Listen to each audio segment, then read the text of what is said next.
New Barrackpore Colony Girls High স্কুলের গৌরবময় ৭৫ বছর পূর্তি উপলক্ষে আন্তঃবিদ্যালয় সাংস্কৃতিক প্রতিযোগিতা। New Barrackpore Colony Girls High স্কুলের গৌরবময় ৭৫ বছর পূর্তি উদযাপন উপলক্ষে শুরু হলো ৪ দিন ব্যাপী আন্তঃবিদ্যালয় সাংস্কৃতিক প্রতিযোগিতা। রয়েছে সঙ্গীত আবৃত্তি, তাৎক্ষণিক বক্তৃতা, গল্প লিখন, বিতর্ক। সফল বিভিন্ন প্রতিযোগীদের পুরস্কৃত করা হবে বিদ্যালয়ের নিজস্ব সাংস্কৃতিক মঞ্চে। নিউ ব্যারাকপুর সহ পার্শ্ববর্তী মধ্যমগ্রাম এলাকার বিভিন্ন বিদ্যালয়ের পড়ুয়ারা এবং প্রতিযোগিতায় অংশগ্রহণ করে। বহিরাগত বিভিন্ন বিচারক গানও উপস্থিত ছিলেন। বিদ্যালয়ের ৭৫ বছর ম্যাডাম কি কি অনুষ্ঠান শুরু করলেন? আজকে থেকে আমাদের শুরু হচ্ছে, আমাদের তো সারা বছরই প্রোগ্রাম চলছে। গত ৩রা জানুয়ারি থেকে শুরু হয়েছিল। এখন চলছে বিভিন্ন inter school competition. New Barrackpore ও মধ্যমগ্রামের কয়েকটি স্কুল নিয়ে আমাদের এই কম্পিটিশানটা চলছে।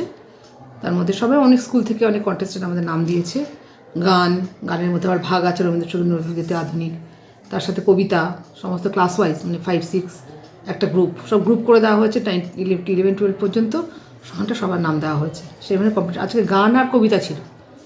আগামীকালও গান কবিতা, পরশুও গান কবিতা, তার পরের দিন আছে সমস্ত তাৎক্ষণিক বক্তৃতা, বিতর্ক, তারপরে আপনার ওই শিরোনাম লিখন, মানে ক্যাপশন রাইটিং, তার সাথে আছে আপনার গল্প লিখন। এরকম বিভিন্ন প্রোগ্রাম 19 তারিখে আমাদের এখানে আছে, চলছে। আর ৭৫ বছর উপলক্ষে বিভিন্ন স্কুলের মধ্যে কম্পিটিশান এটা চলছে। জাজমেন্ট হচ্ছে, বাইরের জাজরা এসছেন, স্বনামধন্য সমস্ত লোকরা এসছে আমাদের জাজ হিসাবে, তারাই জাজমেন্ট দিচ্ছেন। দেখা যাক কী হয়। পরপর পুরস্কারগুলো চলছে। আপনার নাম madam? Monica Ghosh Biswas, New Barrackpore Colony Girls High School headmistress. ধন্যবাদ।